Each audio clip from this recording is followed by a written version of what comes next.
Okay, better than expected jobs data this morning may bolster confidence in the markets today. I want to bring in Jeff Davis, who helps manage about $5.4 billion as Chief Investment Officer at Lee Munder Capital. He joins us from Boston this morning with what he is watching for before the bell. So the jobs data, quite positive surprises, which we haven't seen in a while, Jeff, but you're focused on housing. Well, yeah, I think the source of growth from this for our next leg in the market stems from housing, and housing getting back to normal after staggering for the last 2 years after the financial crisis.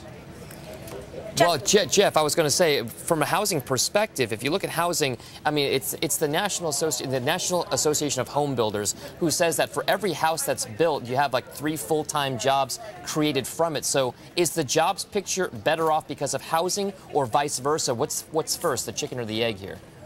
Oh, I think housing is the chicken. Well, maybe I can't stretch that too far. But honestly, the housing is the dead spot in the economy, and without that kicking in and sort of just unfreezing from the last 2 years, you won't get the next leg in the economic cycle that you need. There's a lot of people unemployed who are in the housing and housing related, and there's a big rippling effect through the economy that if it's sluggish, you just won't see the hiring pick up in all sorts of industries as well. So it's the core of the jobs issue.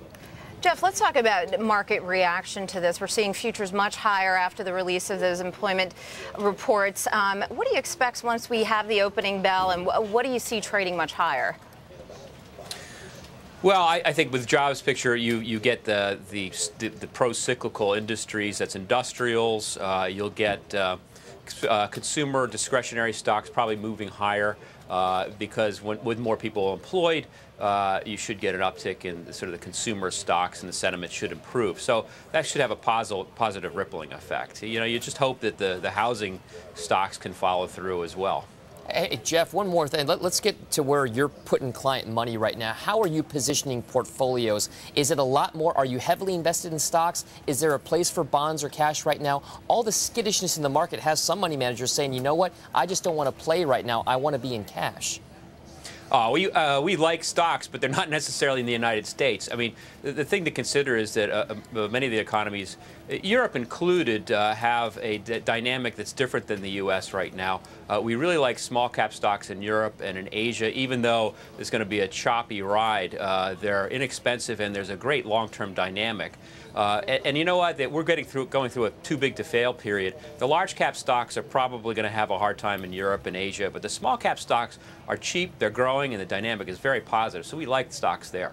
What about on the fixed income side, Jeff? I'm looking at treasuries this morning. Not a strong reaction, really. I mean, the 10-year yield kind of stays around that 3.15% level. Well, I think the jobs picture is not going to lead directly to inflationary pressures. So I don't think the bond market is going to react too much here. And you've really seen you see some uptick in inflation, but nothing that's really alarming to the bond market. So it should be pretty stable for the balance of the summer. For bonds, probably pretty flat, but probably a positive tone for stocks for the balance of the summer. Let's drill down into a sector that's been beaten up pretty badly so far this year, banks. Heavily levered to employment, heavily levered also to the home ownership or the housing market. Oh, yeah. And also, again, we're still in that sort of post-too-big-to-fail period where the regulatory issues are so uncertain. Doing business with the large banks is very difficult, even from an asset manager's perspective. So, it's going to be a tough go, but they're cheap now, and it's a 2 to 3 year bet on banks, but it's great value right now. Any positive housing data will help those banks a great deal. Jeff, are there specific names in those banks? Are they the regional banks or the large cap banks out there?